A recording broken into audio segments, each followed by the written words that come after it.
We're at Neil Kelly in North Portland, and I'm talking with designer Karen Richmond, and she's going to give us some clues about what to do if you want to remodel the most important room in the house, which I think is the kitchen. Correct. So you have a list. It's not just, oh, let's just throw this out and get something new. I mean, you really have to have a good plan. You really need to come to the project with a list of goals and your priorities of what you want to accomplish in that. It helps the designer tremendously. Having in mind your time frame, your goals of what you hope to accomplish, and your investment range of what you're comfortable investing in your house. If you know that, that's a difficult thing to determine, It's a good thing to have a budget. It's a good thing to have a budget, but it's often difficult for people to know what a budget would be. Right. Because after all, we can go online and check the cost of a house, a car, any other major purchase. But a remodeling is the sum of so many parts and pieces that it's really difficult to know what the investment will be.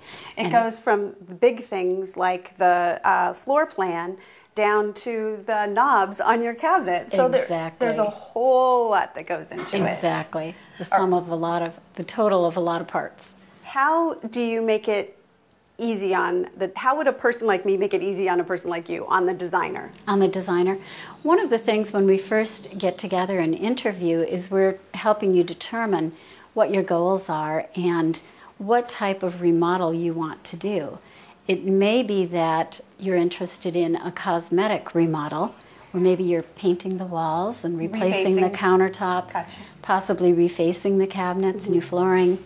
Maybe you're doing a pull and replace. What's that? You're happy with the layout, the design of the kitchen, but you're really not so happy with the materials. Maybe they're worn, old, you can no longer clean them, you're simply pulling and replacing with new.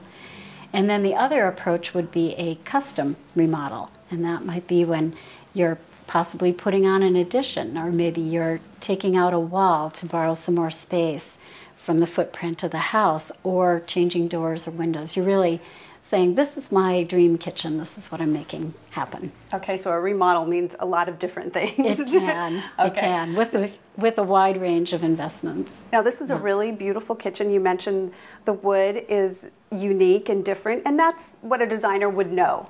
Correct. Okay, let's go see another kitchen. It's a completely different style, and I really like it. Let's go see. Okay.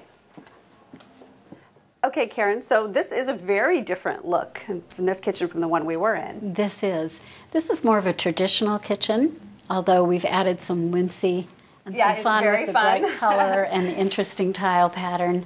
And we have an interesting countertop that's made out of recycled curbside glass, Portland curbside glass.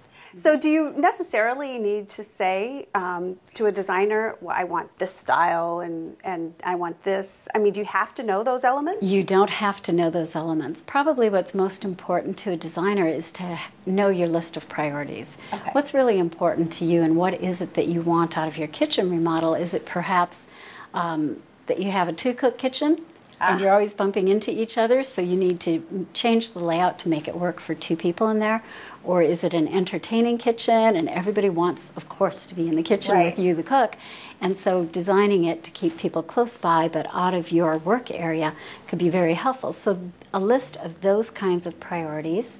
It may include things like very specific cooking equipment that you want to store, or it may be some cooking equipment that you desire, or refrigeration that you desire, but having that list of priorities, whether it's in mind or written down, is incredibly helpful to the designer.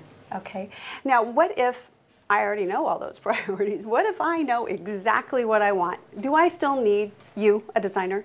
A designer will help you in tremendous ways. It's amazing the amount of detail that goes into a kitchen or a bathroom design. We're working within close tolerances, and you want to make sure once you get everything that you love and you want to live with installed, that it all works and operates together. There would be nothing more annoying than to pull out a drawer and have it bump into an appliance handle, for example.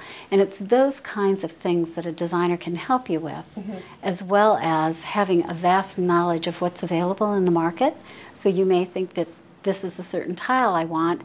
We may be aware of a tile that you could get at a better value, a similar look, for example. So a good designer can definitely help you pull things together, can save you money in the end, and make sure that it's a good process. Okay. Now, if I am interested, I have no idea where to start, I can come here to Neil Kelly and get educated. Absolutely, absolutely.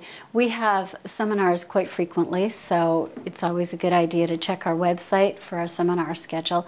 We have them on a wide variety of topics. And that doesn't necessarily mean that I'm going to go with Neil Kelly, but I can still come here Absolutely. and learn a whole lot. Absolutely. All right. Thank you so much, Karen. Thank you. And of course, we'll have a link to the Neil Kelly website on our website. That's fusionnw.com.